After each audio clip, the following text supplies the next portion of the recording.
As a super skinny girl with the worst glute genetics, I've managed to gain over 13 kg while lean bulking. And not just that, most of the weight I've gained has been lean muscle mass, I've minimized fat gain, and I've not had to cut in the whole 2 years that I've been gaining. But there were a lot of ups and downs along the way, and I could have gained that weight a whole lot faster if only I knew what I did today. So in this video, I'm compiling absolutely everything I know about lean bulking. We're going to split it into 5 parts. First, going into the basics of lean bulking. Second, teaching you how to set up your own lean bulking meal plan. Third, sharing with you some of the best lean bulking foods and how to avoid getting bloated on your bulk. Part 4, we'll cover how to train to build the most muscle possible. In part 5, we'll cover some lean bulking mistakes that no one ever talks about, as well as how to transition out of your bulking phase without losing any muscle mass and being able to maintain the results you've got. This video is going to be your complete lean bulking blueprint. I'll make sure to put timestamps so you can go back to each part if there's anything specific that you're struggling with. This video also took me like a year to put together, so it would mean so much to me if you subscribe, if you find it useful, because I'll be posting more content like this.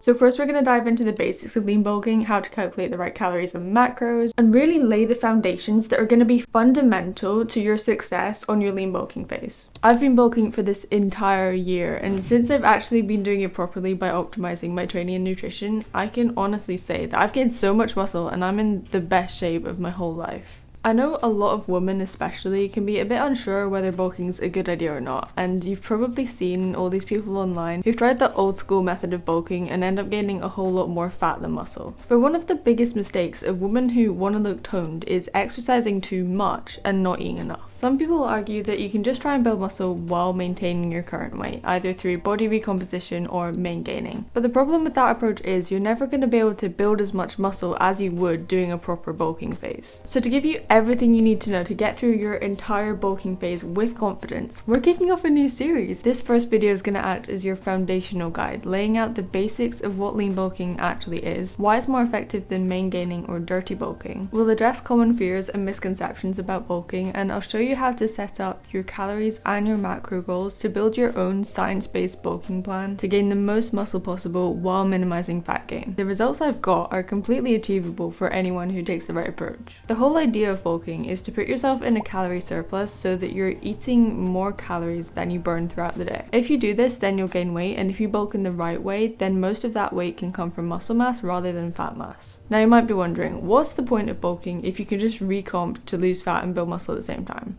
Well, the answer is you're never going to be able to build as much muscle as you can during a proper bulking phase if you're just doing the recomp approach. When you're just recomping or main gaining, then there's a really high chance that you're never going to be able to reach your full muscle building potential. That's because your body doesn't naturally prioritize muscle growth because it takes a lot of energy and resources to do. Your body's main goal is survival, so it's going to use the limited energy it has available to fuel important functions like keeping your heart working, making sure your organs have enough glucose, and that your immune system can fight off pathogens. So it's only once your body's allocated energy to doing all of that, then whatever's left over it can use to build muscle or be stored as fat. Naturally, fat storage is an easier process for your body to do than muscle growth, but we'll get into how we can minimize that through our training a bit later on. So yes, you can build some muscle at calorie maintenance or in a caloric deficit, but it's really not going to be optimal if your main goal is muscle growth. In some cases, like if you're starting out really lean, then body recomp could actually be detrimental, because if your body's not getting all the energy it needs just to fuel its regular important processes, then it's not going to be able to build muscle at all. When you're in a surplus, your body knows that starvation isn't going to be a threat to it, so that means it can allocate more energy to the non-essential processes like building muscle. Yes, being in a surplus means that you are more likely to gain fat, but if you're still skeptical about bulking, there have actually been studies that have compared main gaining and bulking over 8 weeks, where all of the participants were doing the same workout plan, and they found the bulking group gained significantly more fat-free mass, and it was actually pretty much all lean tissue. It's important to note that the newer you are to the gym, the easier it's going to be for you to gain fat-free mass, but there are methods we can use to minimize excess fat gain, which we're going to be covering throughout the series. So if our main goal is to build muscle, now we know that bulking is probably a better approach to take than main gaining or recomp. But what kind of bulking? There's 2 different kinds of bulking. There's the traditional dirty bulking approach, or lean bulking. The dirty bulking approach is essentially where you eat as much as you can of whatever you want, and it usually results in a massive calorie surplus, even as much as 50 to 100% above maintenance. If you're doing it naturally, then bulking like this is going to cause rapid fat gain. Studies show that you only really need a calorie surplus of 5 to 10% above maintenance to give your body the resources it needs to build new muscle tissue without storing a whole load of excess fat. So before I give you some practical examples on how you can set up your calories and macros, first we're going to go over the pros and cons of dirty bulking versus lean bulking. I think the biggest pro of dirty bulking is that it can be a lot easier to get in calorie dense foods. When you're dirty bulking, as crazy as it sounds, you really don't have to think about what foods you put in your body. As long as you're getting the calories in, those could be coming from McDonald's, milkshakes, pizza, whatever the heck you want. And when you're eating this way, most of those foods are naturally lower volume and higher in calories anyway, so it can be a lot easier to get more of those in and be in a bigger calorie surplus. However, after eating foods like that for a certain amount of time, you are going to start to feel absolutely rubbish. You'll likely experience massive spikes and dips in your blood sugar, and the inflammation from these sugary and high processed foods causes fatigue. That means you're going to find it a lot more difficult to push hard in your workouts, which is the whole point, because if you're not training hard in your workouts, you're not going to create the stimulus that you need to build muscle. You'll also have a much faster rate of weight gain, and this can affect your cardiovascular health because your heart won't have as much time to adapt to carrying around more weight. So that's dirty bulking. Clean or lean bulking is where you're going to be in a smaller calorie surplus and mainly choosing less sugary and less processed foods. For lean bulking, the science generally agrees to gain 1 to 2% of your body weight per month if you're a beginner, or 0.5% to 1% of your weight per month if you're more advanced in the gym. Some of the pros of lean bulking are that it's better for blood glucose regulation, it's better for your heart health, it's also better for your gut microbiome because when you're having fewer processed and sugary foods, the little microbes in your gut are going to be more happy about that. And to be honest, lean bulking is just a healthier approach in general. Although the main disadvantage of lean bulking is that it can be a lot harder to get in enough calories when you're eating a cleaner diet. Just think about it, you're going to have to eat a lot more chicken and rice to get the same amount of calories as a slice of pizza. Protein also actually has a higher thermic effect of food, which means that your body burns more calories digesting it than it does carbs or fats. And it also makes you feel fuller for longer, which is great in general, but not so great when you're trying to lean bulk. It's quite common as well, whether you're lean bulking or dirty bulking, that your digestion may have a little bit of trouble. And that's mainly just because of the volume of food that you're consuming. A few things that can really help with this are spacing out your meals so you're having between 3 to 6 meals per day, using more liquid calories, and prioritizing those calorie dense foods. This is also where supplements can be a complete game changer, so we're going to cover that more in the next episode of the series. So how much fat you gain on your bulk mainly depends on the rate of weight gain. So if you're gaining weight too fast, then you're more likely to have a greater amount of fat gain along with the muscle that you're gaining. If you gained 5 kg,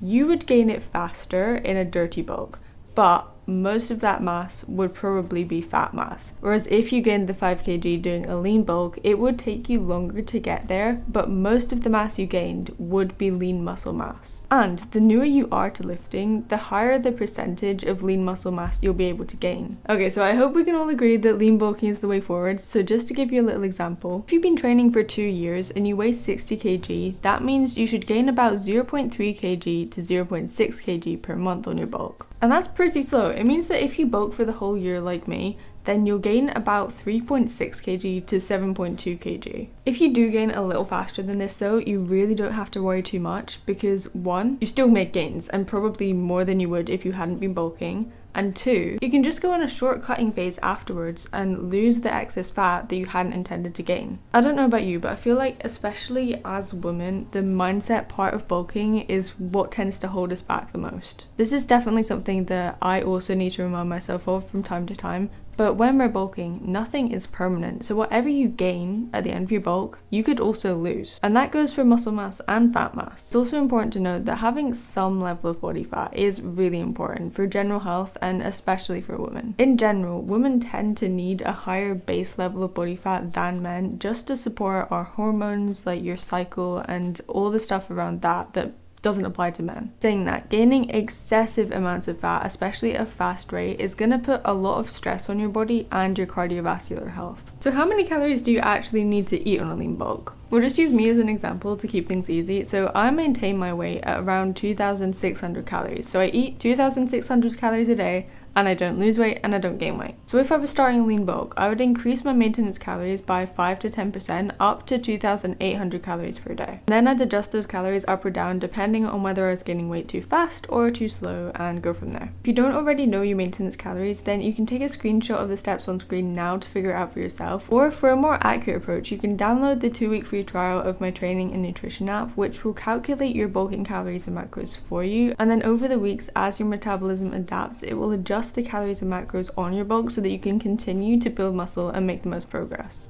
I'll put the link to that in the description, but let's talk a bit more about macros. Macronutrients, or macros, are your carbs, fats, and proteins. We can optimize our daily macro ratio to help us build the most muscle possible while minimizing fat gain. Here's how to work it out. So first, the science shows that it's good to get around 1 gram of protein per pound of body weight each day. Once you find your protein in grams, multiply it by 4 because there's 4 calories in 1 gram of protein, and that gives you the number of calories that you need that comes from protein. I've already made a more in-depth video on protein, so I'll make sure to link that, but we'll also talk about how to split it up into your different meals in the next video. Next, we'll move on to fats. There's a big group of people that will tell you that a high fat and a low carb diet is the best option. However, I wouldn't really suggest this on a bulk because fat is more easily stored as fat than carbs are stored as fat, because carbs have an intermediate process that they have to go through so that they can be converted into fat, whereas fat is fat initially, so it just get stored as fat. Essentially, if you're doing a high fat bulk, then you could be putting yourself at a greater risk of gaining more excess fat than if you're having a sort of mid-range of fats. Healthy fats are still crucially important for your heart health, your joint health, your hormones, and so much more, but ideally 20 to 30% of your total calories should come from fats. And then carbs are really easy because whatever calories you have left come from carbs. Another cool thing about carbs, other than they're really good for giving you energy for your workouts, is that they're protein sparing. So it means that basically your body uses the carbs as energy and reserves the protein that you can use to build muscle. I went through a really long phase of a low carb diet and I didn't know this about carbs. Then when I started eating more carbs in my diet, I was able to build muscle easier. Okay, so now you know the right calories and macros. Now we're gonna move into how to actually structure those calories and macros into your lean bulking meal plan. The way you space your meals out throughout the day, as well as the timings that you eat certain foods, can play quite a big role in your bulk. But don't worry, because in part 2, I break everything down into actionable steps. But if you are struggling to figure out your calories and macros, just drop your details in the comments and I'll work out for you and just put it down there. If you want to maximize the muscle growth you can get from your workouts, then you need to make sure that your nutrition's on point. Your training creates tiny tears in your muscles and provides the stimulus for muscle growth. But the food that you eat is actually what gives your body the fuel and the resources it needs to repair, recover, and build new muscle tissue that's bigger and stronger. There's 3 things you need for an effective muscle building meal plan. The first one is eating enough protein every day. The second one is eating in a small calorie surplus so that you're gaining between 1 to 2% of your body weight per month if you're a beginner and 0.5 to 1% of your weight per month if you're an intermediate to advanced lifter. And the third one is prioritize eating fewer highly processed foods. If you've got all of those down already, then that's a really great start, but it's not going to be enough to maximize your muscle building potential. So in this video, I'm going to show you how to optimize your diet to speed up the muscle building process, and at the end of the video I'll show you how to combine all of the tips to create your own optimal lean bulking meal plan. First, let's talk protein. Each of your meals should include at least 20 grams of protein to elevate protein synthesis. Essentially, muscle protein synthesis is a metabolic process which takes amino acids and turns them into proteins, which helps build and maintain muscle mass. This happens when exercise and other stressors damage muscle fibers, creating tiny little tears that are replaced by new amino acids, which is how you build new muscle tissue. There's a couple of factors that make a protein source high quality. The first one is the amount of leucine it contains, which is the amino acid that's arguably strongest at stimulating muscle protein synthesis. The second is how easy that protein source is to digest and be used by your body. Whey protein, chicken, fish, and eggs are all really good high quality protein sources, but I'll list a few more on screen now of the best protein sources to add into your diet, including plant-based options for those of you who are vegan. These do score lower on the list, but can be used for muscle growth if you eat eat them in large enough amounts, and mix a combination of different protein sources to increase the protein synthesis response. Getting a good plant-based protein powder can come in really handy here just to make sure that you're getting enough high-quality protein in. In general, having a minimum of 20 grams of quality protein per meal has been shown to be enough to elevate levels of protein synthesis for at least a few hours depending on the meal. So to keep protein synthesis levels high throughout the day, research suggests that it's more effective to split up your daily protein into 3 to 5 separate meals rather than cramming in a lot of protein into one meal and then having less than 20 grams in all of the other ones. One 2020 study even found that out of two groups who both did the same workout plan over 12 weeks,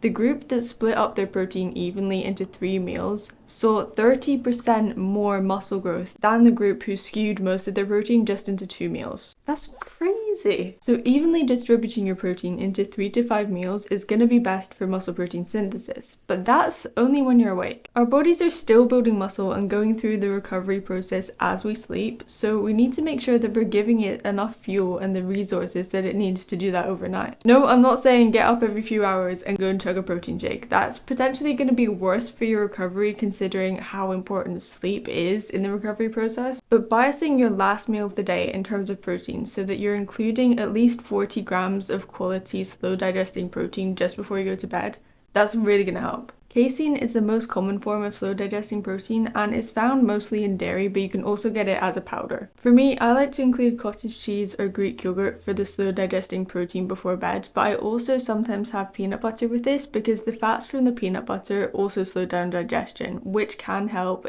sort of extend the muscle protein synthesis out a bit more. Tip number 2 is use your blood sugar levels strategically. After you eat, your body breaks down digestible carbohydrates into simple sugars called glucose, and this happens in your gut. The glucose then goes into your bloodstream and travels around your body to give you energy. Your levels of blood glucose, or your blood sugar level, rises and falls in the first few hours after you have a meal, and this is completely normal. But even if 2 people ate the exact same meal, one person might have a much higher blood sugar spike than the other one. If these big spikes and dips occur occasionally, then that's not a problem, but if it starts to become a regular thing, then that can increase your risk of cardiovascular disease or type 2 diabetes. On top of that, if you find that you have sugar cravings, fatigue, brain fog, trouble sleeping, skin problems, then stabilizing your blood glucose levels can really help, and that all starts with breakfast. Savory breakfasts that are high in protein and healthy fats can help regulate our blood sugar levels and give us sustained energy throughout the day. Some ideas are things like breakfast frittata, scrambled egg on toast, savory pancakes, or sweet potato with cottage cheese. I've actually got a whole load more recipes for breakfast, lunch, dinners, and snacks in my new recipe book, so I'll make sure to link that in the description. However, spikes in blood sugar levels aren't always bad, and we can sometimes use them to our advantage to help us get the most out of our training. Exactly what you eat pre-workout ultimately depends on how close that meal is to you actually going and training. I would advise that your pre-workout meal should ideally be around 60 to 90 minutes before you go and work out, because this will give your body enough time to digest the food that you've eaten and you won't really feel so tired or fatigued when you actually go and train. The exact amount of time that you leave between that meal and going to work out will vary from person to person, so have a little play around with it and see what works best for you. Although eating your pre-workout meal a much longer time before your workout risks you not having enough energy to push as hard as you could during your training. The closer you are to working out, you want to prioritize faster digesting foods, fewer calories, and fewer fats. So a good example of a pre-workout meal is some cereal with a protein shake and fruit. If we're training really close to our workout, we don't want to include so many complex carbs or a lot of fats because they both take a longer time to digest, which could lead to you feeling not as comfortable during your session. If you're eating a lot longer before your workout, you want to be including higher calories, slower digesting carbs, and more fats and fiber to slow down your digestion. This will help make sure that you've still got more of that energy available while you're actually working out. And a good example of a pre-workout meal in this case could be salmon with some sweet potatoes, some feta salad, and some fruit. Now, some people will perform better when training fasted, especially if they're working out first thing in the morning, because sometimes eating a big meal before you go and train that early on can leave you feeling nauseous, and it's something that a lot of people struggle with. So this is where your post-workout meal becomes very important. For a really long time, it was thought that you had to get your post-workout meal in within 30 minutes of finishing your workouts. And if you didn't get your protein in within this anabolic window, then you lose all your gains. Now there is some truth to it, but it's really not as dramatic as people make it out to be. It is good to get in your protein as soon as you can after your workouts, and this becomes more important if you've trained fasted, but in reality you really have between 4 to 5 hours from your previous meal to get in your next meal after your workout. So as an example, say I had my pre-workout meal an hour before I went to work out. I then worked out for an hour, and that's 2 hours after I'd had that meal. So then on finishing my workout, I have a further 3 hours to then get my post-workout meal in. If you train fasted, then ideally you do want that post-workout meal to be as close to finishing your workout as you can. But if it takes you 30 minutes to an hour to get home before you can actually get your protein in, then it's not going to make too much of a difference. Because rates of glycogen resynthesis are at their highest within the first few hours after training, it's good to include at least some carbohydrates in your post-workout meal along with your protein. Again, I like to include a mixture of carb sources in my post-workout meal, so things like oats and fruit, because glucose and fructose use different transporters, so they get absorbed into the body at different rates, and that's good to help you sustain energy. Since rate of digestion doesn't matter as much in your post-workout meal, then you can include more fats, but the closer you are to being 5 hours from your previous meal, I would include a few fewer fats, so maybe less than 10 to 20 grams, just to make sure that you're not excessively slowing down your digestion, but that's a minor point, so you probably don't need to worry about it too much. So a good example of a post-workout meal could be chili con carne followed by some fruit and some yogurt,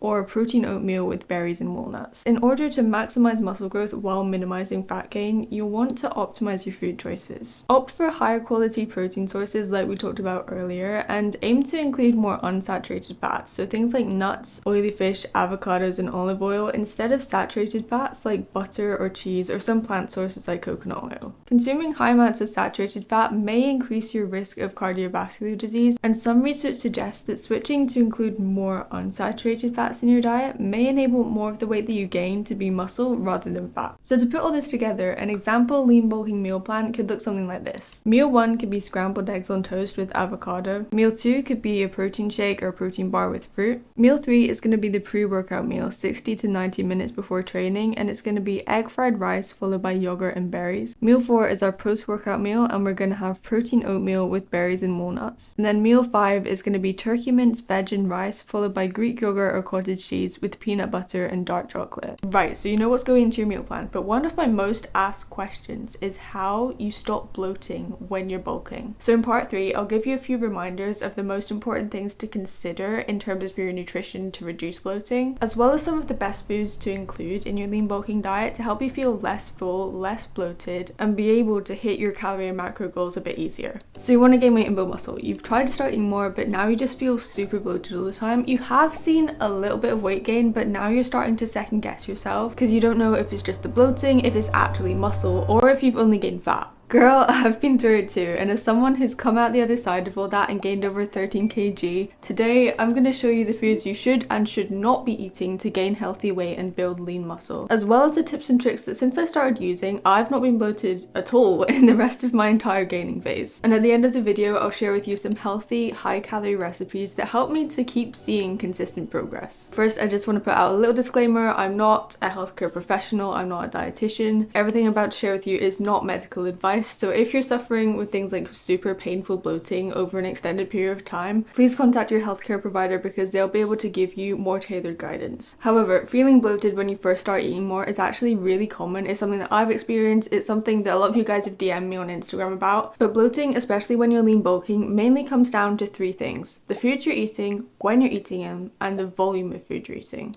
First, in terms of the foods that you're eating, you want to make sure that you're not consuming foods with too much fiber in a short space of time. You also need to be aware of any food intolerances you might have, like if you're intolerant to dairy. I know this sounds pretty obvious, but if you're trying to eat more dairy on your bulk, that's going to cause bloating. Also, a lot of the more traditionally healthy foods can cause bloating just because of the volume that you're going to have to eat to get in enough calories as you're lean bulking. And the third cause of bloating really comes down to how you split up your meals throughout the day. So you're more likely to experience bloating if you just eat 3 meals compared to if you were to eat 5 meals a day. But before we go into the strategies that I use to completely get rid of my bloating, first, what foods should you be avoiding? I really want to shift your perspective on this though, because I feel like nowadays everyone has labeled foods as either healthy or unhealthy. When I started lean bulking, I thought that the only way I could build lean muscle without gaining excess fat was to eat healthy foods. So I'm talking salads, chicken and rice, a lot of chicken and rice, but not too many carbs.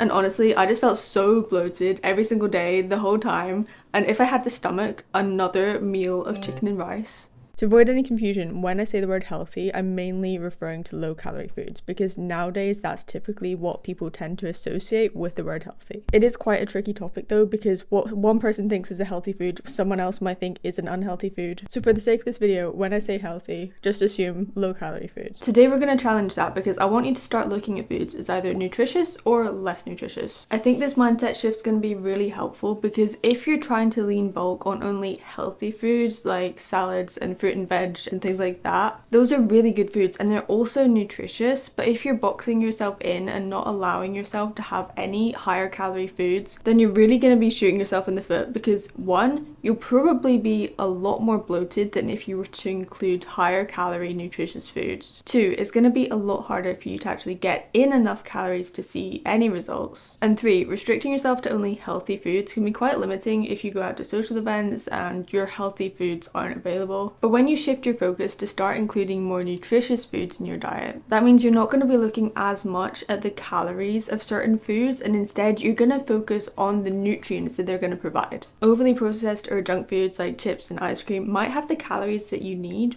but they don't have the nutrients that are going to be essential to help you build lean muscle. But one of the biggest questions I'm asked from people who want to gain healthy weight and build lean muscle is, what foods should you be avoiding to avoid gaining excess fat? Now, there's people out there who tell you if you want to prevent fat gain, then you need to cut out an entire food group, like carbs. But that's actually a complete myth. In fact, you could argue that a high-fat diet is more likely to make you gain fat. Because think about it, your body goes through different processes to store carbs than it does to store fat. When you eat fats, those fats can be directly converted and stored as fat. Whereas when you eat carbs, they need to be converted in an intermediate process before they can be stored. So technically, it's easier for your body to store fat as fat than it is for it to store carbs as fat. But that does not mean fats are bad either, because healthy fats are actually essential for so many things, like your heart health, your joint health, your hormones. So really, although it's not trendy or anything, the best approach to build lean muscle is going with a balanced diet. Okay, so although you don't have to cut out any foods at all, there are some that I would recommend limiting if you want to minimize bloating and maximize the lean muscle that you're gaining. The foods on this list are also in line with UK health guidelines, but saturated fats can be a bit harder to figure out. So this graph can give you a bit of an idea which foods contain more saturated fat and which foods contain more healthy fats like omega-3s and 6s that you want to look at prioritizing to add into your diet. So once I started limiting those foods, I noticed that my bloating started to slowly decrease, but it wasn't until I added in these foods that I finally started to see the progress that I'd been waiting for. Before I tell you what those foods are, I need to make sure that you know that there is no one food that is the magical food for weight gain. I know you've probably seen all of these videos online with people saying, this is the one smoothie that's gonna make you gain 10 kg. But no, I'm sorry. Anyone who tells you that this one food is going to be the quick fix for everything is lying to you. In order to gain weight, you need to be in a calorie surplus. That calorie surplus could come from literally any food. You could be in a calorie surplus of broccoli. It would be really, really hard. You'd have to eat a lot of broccoli, but you could still do it, and if you ate enough, you would gain weight. However, there are some certain foods that are more calorie dense that's gonna make it easier for you to get into a surplus, therefore make it easier for you to gain weight. These foods can be split into the 3 macronutrients, which are proteins, carbs, and fat. Proteins are gonna be super important because they act as the building blocks to help you create new muscle tissue. Carbs are gonna be important for helping you to replenish your glycogen stores, give you energy for your workouts, and different types of carbs can be used in different situations depending on how much of a sustained amount of energy that you're looking for. And fats are obviously essential for your overall health, and they're also the most calorie dense macronutrient, meaning that you can eat a smaller quantity of them, get in more calories, so you're gonna feel less full and make it easier for you to get into a calorie surplus. Okay, so I've got my laptop here and I've listed out my top lean bulking foods for each of the 3 macronutrients. So first, for protein, you want to be choosing high quality protein sources, and it's easiest to get this high quality protein in the form of a good protein powder. No, you don't need supplements to help you build muscle, but I've personally found it really helpful as I've been lean bulking because it's made it so much easier for me to hit my protein goal rather than purely relying on things like whole foods, which take up a lot more space in your stomach and can be harder to get enough in and can cause more bloating. So currently I'm actually using vegan protein powder, so I'll link my favorite in the description. But next on the list is chicken thighs. Chicken thighs are higher calorie than chicken breasts. Ground beef and whole eggs are also good protein sources, and if you're vegan, then tofu is a really good shout. There are some more, but a really simple way that you can implement those kind of foods is just take where you're currently having chicken breast or you're currently having whitefish, just swap it out for chicken thighs or a more oily fish like salmon. Two of my top favorite protein sources that I've literally been eating every single day of my bulk is Greek yogurt and cottage cheese. You'll not believe me when I tell you how much Greek yogurt I actually eat. But the reason why things like Greek yogurt are so good while you're lean bulking is because of the liquid calories. Just like if you were to have a high calorie smoothie or a protein shake, yogurt is a really good way to get in more calories while taking up less volume of food. So as long as you don't have any issues with dairy, then it's also not going to cause as much bloating as you would with the same number of calories but higher volume foods. If you don't like the flavor of Greek yogurt on its own, because I know it can be quite plain, you can add things like honey, protein powder, berries. I would honestly just eat it straight out of the tub, but another one of my favorite ways to have Greek yogurt was mixing it with a scoop of chocolate protein powder, some cocoa powder, mix it all up, add a bit of peanut butter. It's so good. For carbohydrates, if you're really struggling with bloating, I want you to pay special attention to the types of carb sources that you're choosing. Some of my favorite lean bulking carb sources are rice, oats, quinoa, cereal, and sourdough. To help decrease bloating, at least in the initial stages of your bulk, it's good to opt for easy digesting carbs. Things like white rice, potatoes, pasta, bagels, wraps. And no, none of these will make you fat. I also just want to touch on this because I know it's a big rumor that's been going around all over the internet, but the time that you eat your carbs will not make you gain more fat either. For pretty much all of my lean bulking phase, I ate most of my carbs right before I went to bed. And when I say most of my carbs, I mean like more than half a box of cereal right before I went to bed. Was that the best decision? No, but that was mainly because I was just eating too much food right before I went to bed and I should have left a bit more time before I actually went to sleep. But I'm just telling you that to reassure you that even if you eat all of your carbs right before you go to bed, it's not going to make you gain excess fat if you're not in a calorie surplus. And I was in a calorie surplus and I was still barely gaining any excess fat. But in terms of the healthy fats that I was including in my diet, the main one that I also ate every single day and probably overdid it, but at that point I was in need of just a lot of extra calories. It was peanut butter. You can mix it with Greek yogurt, you can put it in smoothies, you can put it in your protein shake. I don't do this anymore and it was a bit of an obsession at one point, but I was eating a whole tub of peanut butter every day. And it's very calorie dense, it will help you get the calories in. But as you can tell, the approach I took at the start of my bulking phase definitely wasn't ideal. I mean, me with my 3 kilograms of Greek yogurt and a tub of peanut butter. I mean, yeah, I was having a little bit of chicken, some salad, and a bunch of cereal straight before bed. But it really wasn't a balanced approach to my nutrition. And it meant that my energy levels were just all over the place all day. Overall, when it comes to fats, the general health guidance is to limit the amount of saturated fats that you have and then prioritize unsaturated fats. Some of my favorites to include are nuts, nut butters, olive oil, dark chocolate, fatty fish. I also remember eating a lot of cheese at the start of my bulk, but that is a saturated fat, so I wouldn't really recommend that. You can definitely still include it, but if you're someone who has underlying health conditions or any concerns about cholesterol, then you might just want to pay a little extra attention to your saturated fat intake. The name of the game when it comes to finding foods that are going to help you build lean muscle and gain healthy weight is calorie density. So I'll put a list of calorie dense food swaps on the screen now from my lean bulking guide. If you want the whole guide, it's in the description. But it basically walks you through the process of gaining healthy weight, building lean muscle, and a whole lot more. I'm going to be real with you, but it includes all the strategies step by step that I use to transform my body and build lean muscle and gain healthy weight without gaining excess fat, all in one place. I honestly wish I had something like that when I started because it would have saved me so much time. But someone had to go through it, so I thought I might as well share everything that I learned so that you don't have to go through all of the struggles that I did. But regardless of whether you're eating all the right foods, it's probably still going to be quite a lot of food if you're lean bulking. So how did I stop bloating? Well, the first thing I did was instead of eating like 2 small meals during the day and then a massive meal at night, I split my calories up into about 5 or 6 separate meals throughout the day. These meals were then a lot smaller and it dramatically decreased the amount of bloating I was experiencing. It was a lot better for my digestive system just because I wasn't filling my stomach completely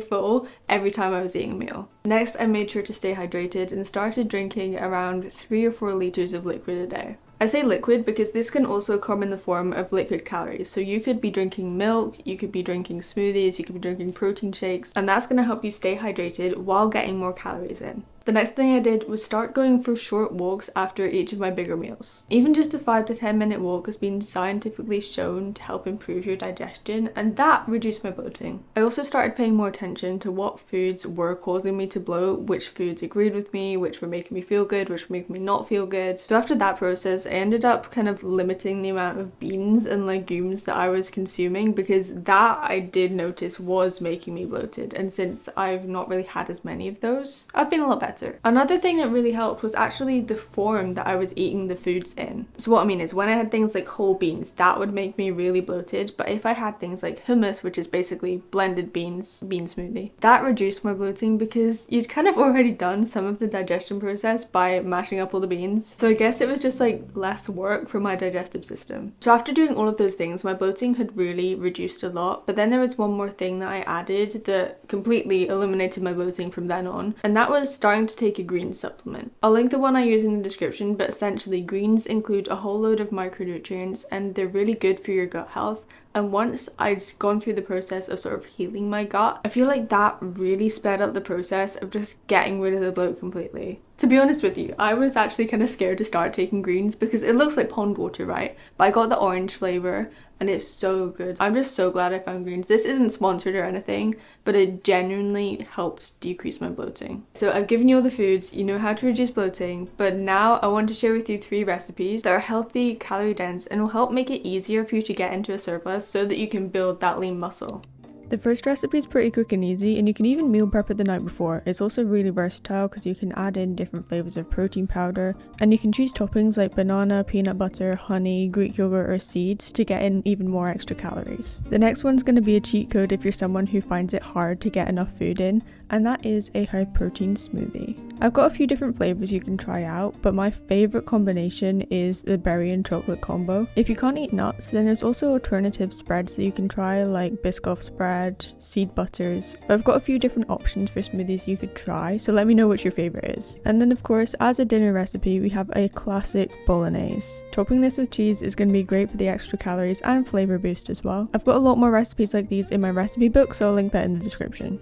So we've got the majority of the nutrition side of things out of the way. I will touch on the mistakes you need to avoid a bit later on, but first we need to talk about your training, because if you're not doing some sort of resistance training, or you're structuring your workouts ineffectively, or you're choosing the wrong exercises, then you're not going to build muscle during your bulking phase, which is pretty much the whole point. If you feel like you're working your butt off in the gym but you're just not getting the results you want, trust me, I completely understand where you're coming from, because for the longest time that was me. But then I made some simple changes to my workouts and my training, and it pretty much doubled the rate that I saw results. It wasn't so much just one singular thing that sped up my progress, but it was the combination of a whole bunch of strategies that really made a big impact. So in this video, I'm going to show you how to work smarter, not harder, and you can apply these strategies to your training whether you're working out at the gym or at home. I've also got my laptop here so I don't miss anything out, so if I'm looking down, that's why. But I really just want to make sure that I cover absolutely everything so that you can finally start getting the results you deserve. So I'm assuming because you want to build muscle, you already know that you need to be doing at least some sort of resistance training. You can do resistance training in the traditional way that people tend to think about resistance training, which is lifting weights. But another thing that a lot of people don't tend to think about is resistance training could also be training using the resistance of your body weight. So that often includes things like Pilates or calisthenics, and they're both becoming a lot more popular nowadays, so there's loads of content out there. But today we're mainly going to focus on lifting weights, but the strategies can also be applied to bodyweight training. Right, part 1, training volume and frequency. You may have heard people in the fitness space referring to volume before, and essentially all it is the number of sets and reps you do for a certain muscle group per week. As a general rule of thumb, for most muscle groups, 4 sets per week is enough to maintain the amount of muscle mass that you currently have. The exact amount of total sets you need for growth per week will vary depending on how experienced you are in the gym, and beginners can see growth from as little as like 6 sets per week. As you get more advanced in the gym, you might have to start adding on more sets to continue to see progress, but we're going to cover more of the specifics on how you can see continuous progress and avoid getting into plateaus at the end of the video. So the optimal training volume for any given muscle group is generally considered to be between 10 to 20 sets per week. For most people, when you start getting close to 18 to 20 sets per week, this is going to be really hard for your body to actually recover from, so it may be detrimental. A big mistake that I made when I started the gym, and a lot of people make, is thinking that more is better. But really, we want to switch that mindset and think about how we can train to get the most bang for our buck. Personally, when I'm training for growth, I like to aim for about 10 sets per muscle group per week. And this is sort of on the middle to the lower end of the spectrum, but I would consider myself an intermediate lifter. And I've seen a lot of really good gains from that amount of training volume. And for optimal growth, I'd usually recommend training a certain muscle group 2 to 3 times per week. We'll cover rest days, exactly what you should do on them and when you should actually have a rest day a bit later on. But the way you distribute each of your workouts throughout the week is called your workout split. Some examples of common workout splits are push-pull legs, where for your first workout you train all of your muscles that are involved in pushing movements, and that's generally your chest, your triceps and shoulders.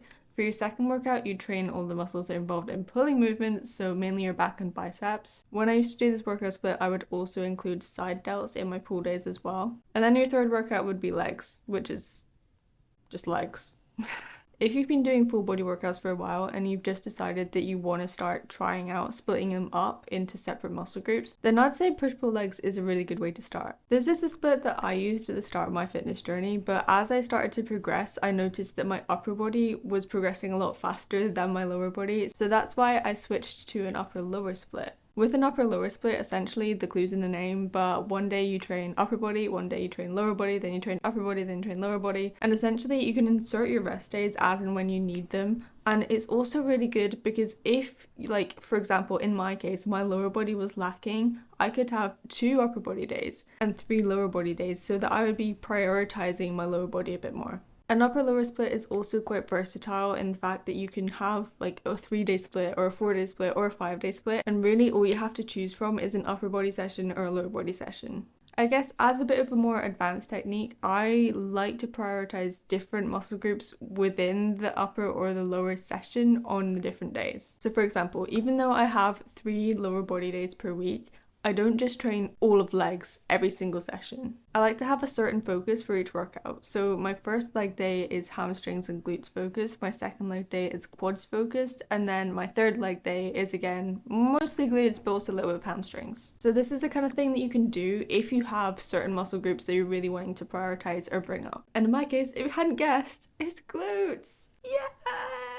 Honestly, you guys, I have the worst glute genetics. I'm not even kidding. So the specific exercises that you actually choose to include in your workouts is obviously going to be very important, and that takes us on to part 2, which is exercise selection and form. If you're a beginner with the goal of overall muscle growth, I'd recommend focusing on compound movements. All compound movements are exercises that involve multiple joints or muscle groups, so things like squats, deadlifts, bench press, pull-ups. And the reason that compound movements are so good is because they work multiple muscle groups and you can get a lot more bang for your buck. For the majority of people, I generally recommend putting your compound exercises at the start of your workout because that's when you're going to have more energy, you're going to be able to get more out of them and better results because of that. As you get more advanced, you can start including techniques like putting isolation exercises at the start of your workout, either to better warm up the muscles that you're going to be targeting with your compound exercises or to sort of pre-fatigue those muscles so that you can really just hammer them with the other exercises in your routine. But those are slightly more advanced strategies, so I wouldn't generally recommend that for beginners. Isolation exercises pretty much do what the name suggests, and they aim to isolate a certain muscle. So some examples of isolation exercises could be bicep curls, tricep extensions, hamstring curl, leg extension, and they're typically exercises that mainly focus on using one joint or one specific muscle group. But before we cover one technique that's been shown by the science to get you more out of these kind of exercises, you need to make sure that your form is on point. I know I yap about this a lot in my videos, but using proper form and proper exercise execution can get you so much more out of the movements than if you're just swinging the weights around. When I first started the gym, I really wanted to have a massive deadlift. Like, just the feeling of lifting a heck ton of weight off the ground is incredible. But I hadn't learned the proper form before I started whacking more weight on the bar. And I got injured pretty bad. It was a fun time. I could barely walk, so speaking from experience, please get the form down first before you increase the weight. So part 3 is mind to muscle connection. This 2015 study showed that focusing on the muscle that you're trying to target during a certain exercise increases the muscle activation within a threshold of between 60 and 80% of your 1 rep max. Mind-to-muscle connection is such a powerful but underrated tool that I think all of us need to learn to start using a bit more. When I was first learning mind-to-muscle connection, I found it easiest to start with muscles that I could actually see. So if you've not quite mastered mind-to-muscle connection yet, I'll give you a couple of exercises you can go and try.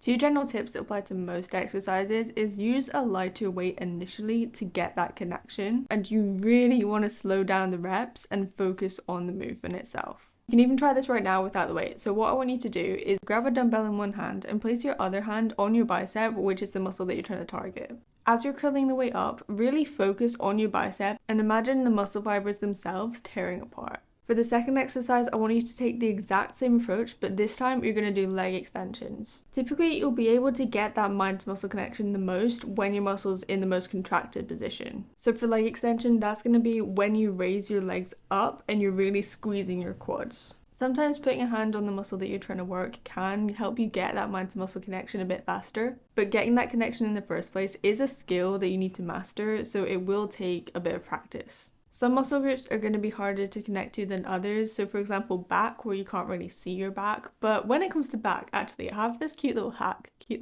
Yeah, we'll call it a cute little hack. I don't really know the best way to explain this, but the way that I managed to get a good mind-to-muscle connection with my back muscles when I was doing that pull down is sort of imagining that I had wings, and the movement of me pulling the bar down was like bringing wings back. I don't know. I hope that makes sense, but it's just some little mindset cues that you can give yourself to help you get mind-to-muscle connection a little bit faster. But once you've got the form down and you've got the mind-to-muscle connection connecting, then it's going to make part 4 a lot easier, and that's progressive overload. I've talked about progressive overload a few times in our muscle growth series, which is where we're going through all of the different muscle groups, learning how to train each of them most effectively. So if that's something you're interested in, or if you've got a certain muscle group that's kind of lacking a bit and you want to build some more muscle, then I'll make sure to link that playlist so you can watch it after this video. But to put it simply, first increase the number of reps you can lift until you hit the top of your rep range, then increase the weight. Progressive overload is honestly the key to building muscle, because the idea is that you increase the intensity of your workouts each week, and that creates a greater stimulus on your muscles each week to actually grow. Because if you just kept doing the same workouts and the same sets and the same reps from week to week to week,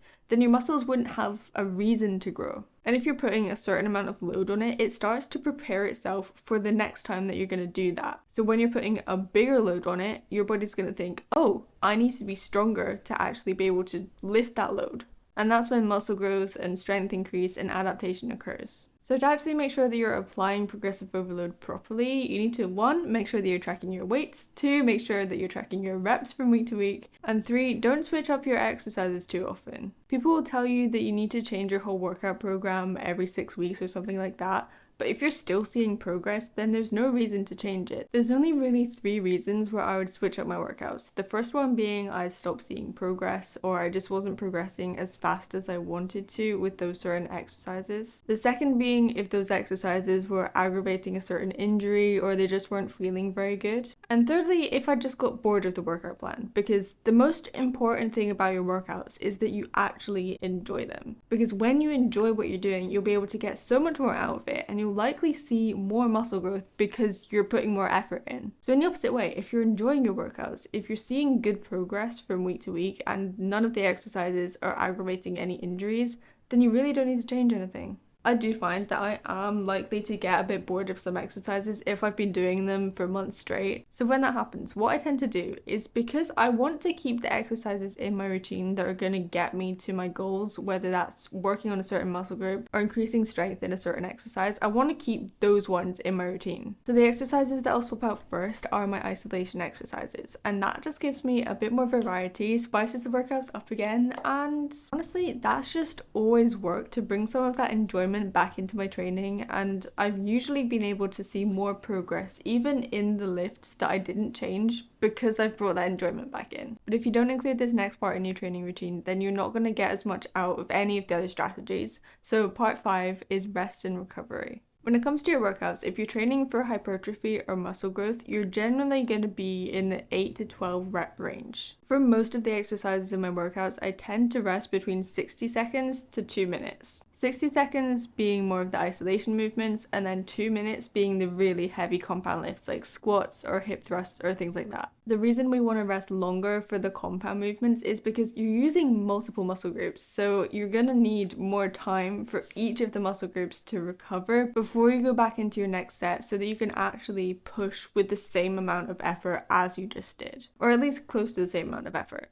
But with isolation exercises, you're obviously only focusing on one muscle group, so you're not going to need as much time to recover. Generally, the way I like to gauge whether I need more rest time or not is if I feel too fatigued to lift that weight again for another set with proper form, then I'll just give myself another 30 seconds and then go for it. I know it's not exactly the most scientific thing in the world, but if you're not sure whether you should go for the next set or not, because you're not sure if you're too fatigued or not, just give another 30 seconds and then go for it, because ultimately you will be able to lift better if you've had more rest. I'm just going to touch on this quickly, but if you're training for strength, you usually want much longer rest periods than if you're training for muscle growth. And essentially that's because when you're lifting, you're training 3 different systems: your muscular system, your skeletal system, and your central nervous system. So when you're training for strength, your muscles are going to need a bit more time to replenish their energy stores, and your central nervous system is going to need a bit more time because you've usually been putting a lot more load on it than you would if you're just training for muscle growth. So having a longer rest period is going to give your central nervous system enough time to recover so that it can effectively produce the most force possible on your next set. When you're training for hypertrophy, some studies do suggest that the shorter rest periods can stimulate more growth hormone, which is important when you're building muscle. But in terms of how long you should rest between workouts, it's generally recommended that you leave at least 24 to 48 hours before training the same muscle group again. This was actually a common misconception, but people used to think that that burning feeling that you get in a really hard workout, that was your muscles growing.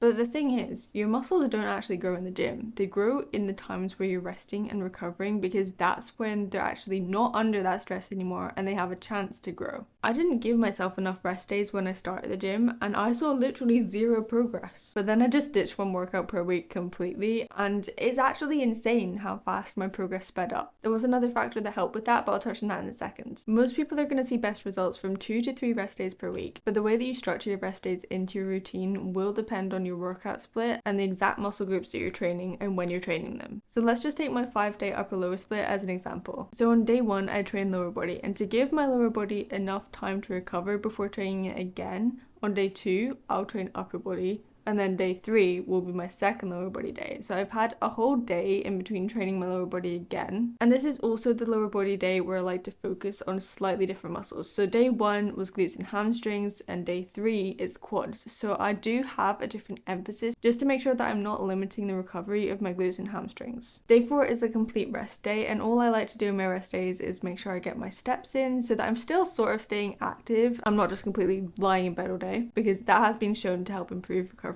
Day 5 is my 3rd lower body day of the week, and since I have that after a complete rest day, I usually feel like I've got a whole lot more energy and I'm able to push really hard in that one. Then day 6 is my 2nd upper body day, and day 7 is a rest day. If you're doing something like a full body split, you'd want to have a rest day after each of your workouts. So you could do day 1 full body, day 2 rest day, day 3 full body, day 4 rest day, day 5 full body, day 6 rest day. And that's going to make sure that you're not limiting your body's ability to recover, and you get the most out of those sessions. For your overall recovery, proper hydration and good sleep is also super important and really underrated by pretty much everyone. I'm going to be completely honest with you, I don't always hit my sleep goals, and it's something that I really want to focus on, because sleep can honestly make or break your results. But let me know if there's any challenges that you're currently facing with your training, and I can try and help you out in the comments, or any tips that you have, because I want this video to be as valuable as possible and this series to be as valuable as possible. So drop your tips in the comments. We don't gatekeep here, and I read all the comments. I respond to all my comments, so go and check. At this point, you're pretty well equipped to start your bulking phase, but what the heck do you do when you reach the end of it? Because this is something that literally no one goes into on all of YouTube. Trust me, I've looked. But in part 5, we're going to change that, so here's exactly how to transition out of your bulking phase most effectively, as well as the mistakes that you need to avoid. No one online ever tells you how to actually stop bulking. They're all just like, eat a calorie surplus, see ya,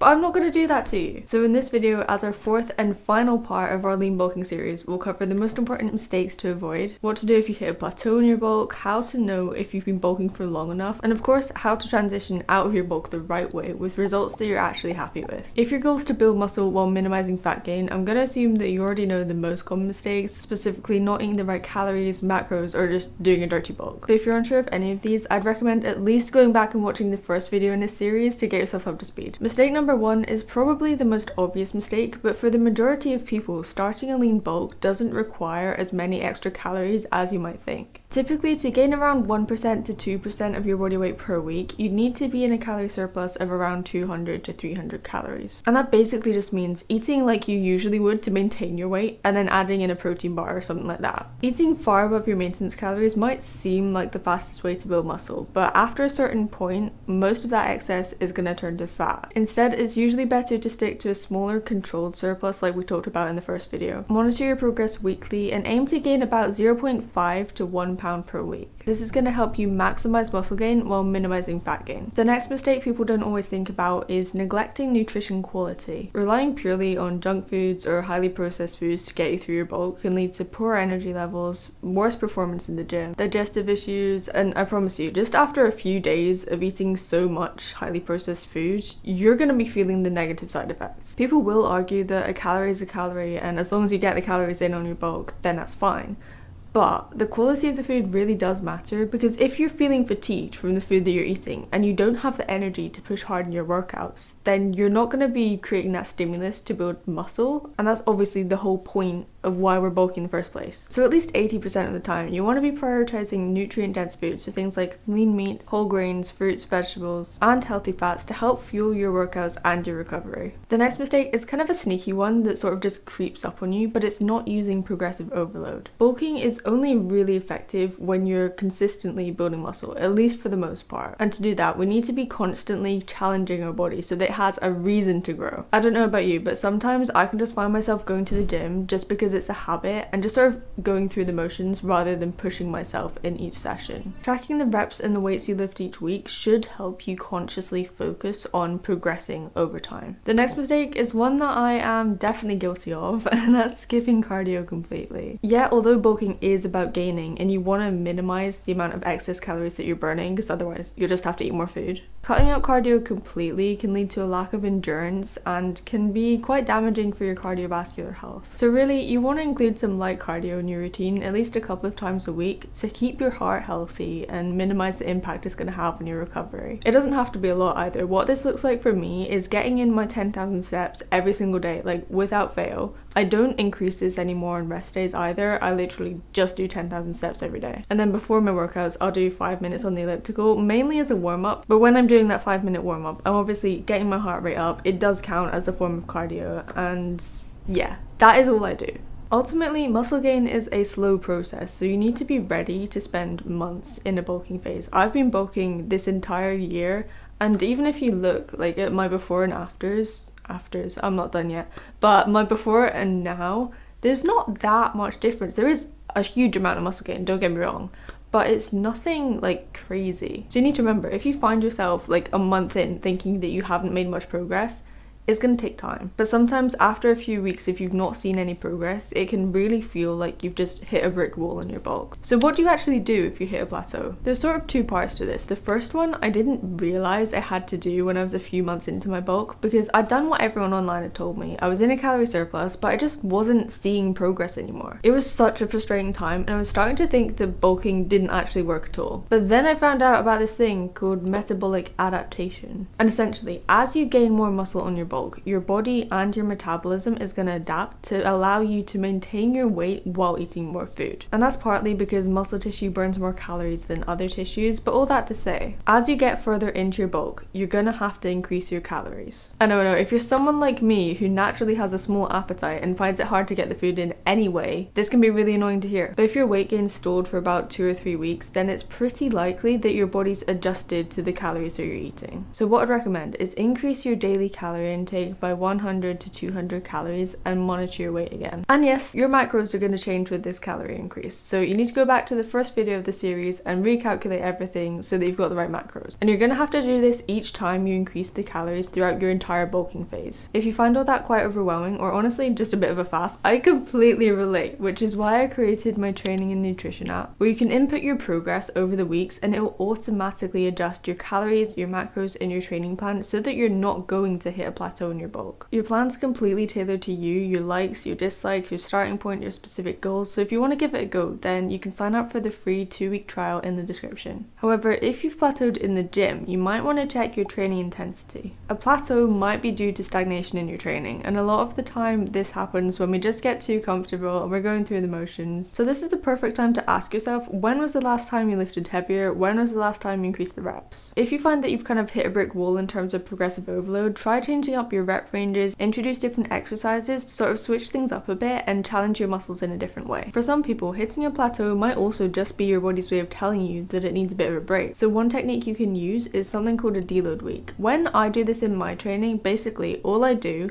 is cut the intensity of my sessions in half. So I won't push until failure, I'll use about half of the weight that I usually lift, and it's going to be a heck of an easy week of workouts. But that's the whole point. Because over that deload week, your body's gonna have a bit more of a chance to recover properly. So when you go back the week after and lift the weight that you were lifting before, you're likely going to be a lot stronger. So that's another really great tactic you can add to your toolkit to get yourself out of a plateau. A couple of other things you need to consider when you're trying to get out of a plateau is your general recovery. So are you staying hydrated? Are you getting enough quality sleep? Ideally between 7 to 9 hours. Are you managing your stress levels? Because this is all going to impact how well you're recovering from your workouts. You also need to make sure that you're tracking more than just your scale weight as a marker of your progress. Only looking at how your body weight's increasing as a measure of your progress isn't really what you want to be doing when you bulk, because our weights fluctuate so much. I mean, think about it. Even during the course of one day, you're going to be lighter first thing when you wake up in the morning than you are when you go to bed with like 4 or 5 meals in you. Or even if you weigh yourself in the morning one day and you've already been to the bathroom, that weight could be different from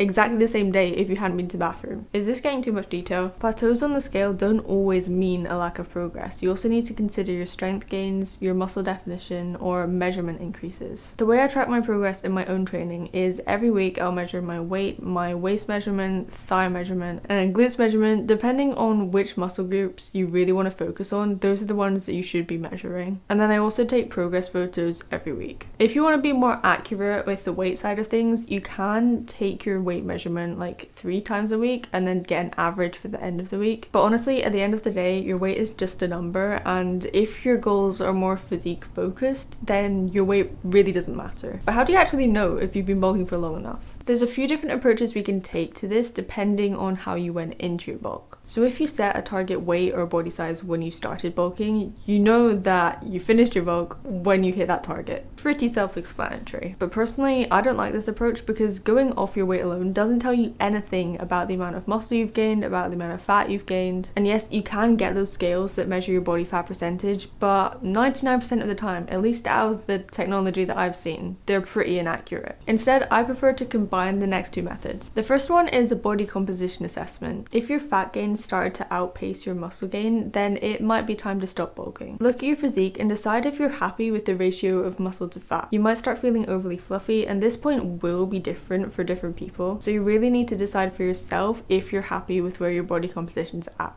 If you're not sure, then don't worry, because I'll cover some methods you can use when we talk about transitioning out of your bulk. The next indicator that you've probably been bulking enough, or you might just need a break, is mental or physical burnout. Feeling constantly bloated or unmotivated to stick to your calorie surplus can be a sign that it's time to transition out of your bulking phase. Bulking should feel productive, not exhausting, and what can help with this is setting yourself a timeline when you first start your bulk. Most bulking phases last between 3 to 6 months, so if you've been bulking for a bit longer, then your body might just need a bit of time to reset before you move on to the next phase. Now those 3 to 6 months aren't set in stone. Like I said earlier, I've been bulking for this entire year, so it really depends on the person and also on how fast you're actually gaining weight. Because at the end of the day, if you're still happy with the rate of progress that you're seeing and you're like a year into your bulk, then you don't have to stop. You can keep going until you feel like you've reached that end point. But when you do reach that end point, you need to be smart about what you do next. As much as the gym bros like to romanticize it, we are not going to be bulking forever.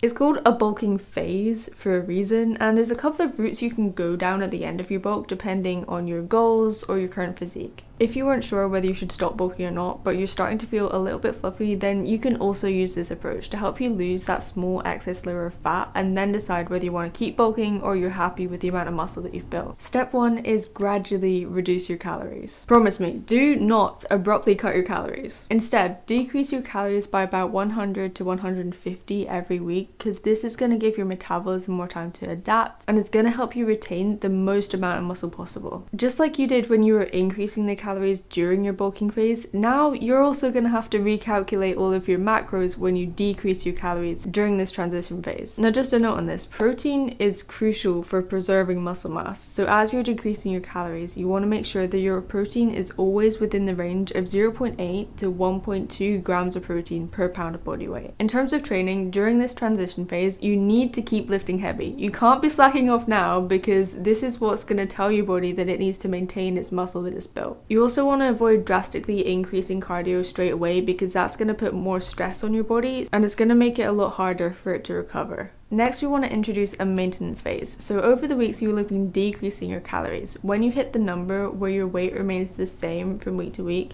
that is your new maintenance. It's likely not going to be the same as your maintenance was at the start of your bulk, because your metabolism will have adapted. Before moving on to the next phase, I want you to spend at least 4 to 6 weeks of maintenance, because this is going to help your body stabilize and sort of get used to your new body composition and hang on to the muscle that you've built. The next phase is actually optional, because if you've done the lean bulking approach, then it's very likely that you might not need to cut at the end of it. But if you do feel like you're a little bit fluffy, you've got a little bit of excess fat that you want to get rid of, now you're going to go into a cutting phase. To do this, you're going to go into a small calorie deficit of around 200 to 400 calories. You really want to take this fat loss phase slowly, because drastically decreasing your calories all at once is going to put unnecessary stress on your body, and it's much more likely to start eating away at the muscle that you've worked so hard to build. So after the first couple of weeks of that initial decrease into your calorie deficit, make sure you're monitoring your weight and your body composition. Then if you feel like your fat loss is going too slowly, you can decrease the calories a bit more. If you're happy with the rate of fat loss, then just keep it the same until your body composition reaches the point where you're happy with it. When you're happy with the body composition that you've reached, congratulations, you've completed your whole bulking and cutting phase. So after that, you're going to increase your calories back up to maintenance and set some new goals for yourself. It could be strength goals, it could be muscle goals, or you could try something completely different. Okay, so I know this was a bit of a longer video, and thank you so